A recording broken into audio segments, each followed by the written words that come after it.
ఏంటో అసలు వయసు వాళ్ళ స్కూల్ వాళ్ళకి బొత్తిగా బాధ్యత లేకుండా పోతుందని నేనంటే, మా ఆయనకి అన్ని ఫీజులు తీసుకుంటున్నారు కదా, ఆ మాత్రం బాధ్యత తప్పడంలో తప్పు లేదులే అని అయితే అన్నాడు. ఎందుకన్నాడో అసలు విషయానికైతే చెప్తా చూడండి. మా వయసు వచ్చేసి స్కూల్ కల్లా వెళ్ళామన్నమాట, ఏదో పనుండి వెళ్ళింటే అక్కడ వచ్చేసి అక్కడ లైట్లు ఆన్ చేసి వాళ్ళు బీగాలు వేసినారు అని చెప్తాంది. ఒకసారి ఏదో నేను అన్నాను మా ఆయనతో, ఇంకా అదే దారెంబడి ఆ పిల్ల చెప్తానే ఉందన్నమాట. అందువల్ల బాధ్యత లేదని అయితే అనుకున్నాము. లైట్లు వేసి బీగాలు వేసినారు మా వాళ్ళు అని చెప్తాంది. ఇంకా పూజ విషయానికి వచ్చేస్తే ఈరోజు 5వ రోజు నవరాత్రుల్లో అనమాట.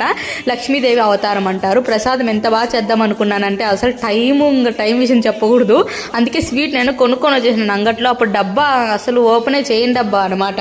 పర్లేదులే ఓపెన్ కూడా చేయలేదు కదా నాకు అనేసి అయితే తీసుకొని వచ్చి నైవేద్యంగా పెట్టయితే పూజ కంప్లీట్ చేసేసాను. కొంచెం లేట్ అయ్యింది, శుక్రవారం అయ్యుండి కూడా. ఏం చేద్దాం, తలస్నానం అయితే చేసరికి లేట్ అయ్యింది. వీడియో నచ్చితే లైక్ అండ్ సబ్స్క్రైబ్.